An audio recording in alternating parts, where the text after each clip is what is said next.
I think more generally there's a real challenge in terms of security, peace, and then within that arms control and disarmament measures.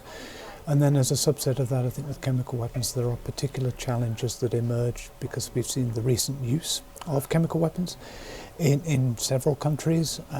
And this is essentially the use of weapons which I think many thought and hoped were a sort of outmoded relic of the past that had been prohibited under the Chemical Weapons Convention.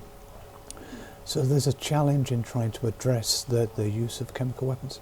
Then I think there are other challenges emerge from advances in science and technology, as well as the diffusion of technology for very good reasons, for peaceful purposes, but also much of this technology is dual use, so there are security implications that emerge from the advance, the convergence and the diffusion of technology that are really important as well.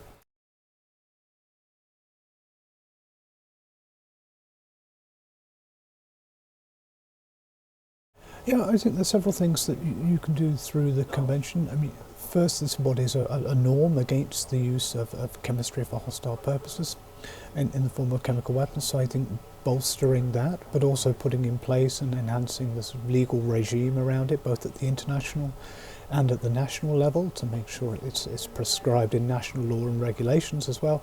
And that's something that can be achieved through the convention. Also, I think there are ways through which you can have a multilateral discussion on science and technology through the organs of the OPCW and the Scientific Advisory Board particularly, which can be useful in identifying new technological risks, but also opportunities that can be used to strengthen the regime as well.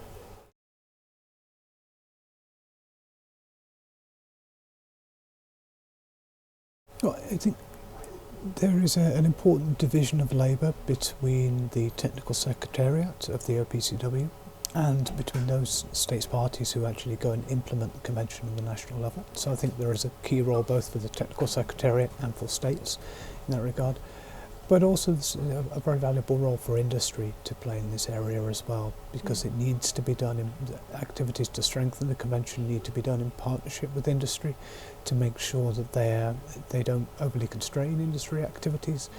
And that's important. And then I think there's an important role for civil society actors, for other NGOs and others working in the field, really to provide technical input, but also to bolster the norm against the use of chemical weapons. And I think that's an important role that can be played in backstopping that norm, particularly under sort of quite difficult circumstances we see today.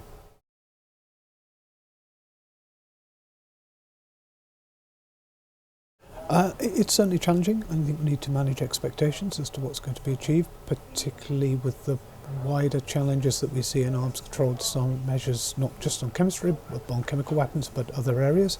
So we need to be realistic, but even in extremely difficult times, there are areas or islands of cooperation and consensus that you can see within the Chemical Weapons Convention regime, and I think we need to build on those and also prepare in many ways so that when opportunities do arise, we're well placed to take those to further strengthen the Chemical Weapons Convention.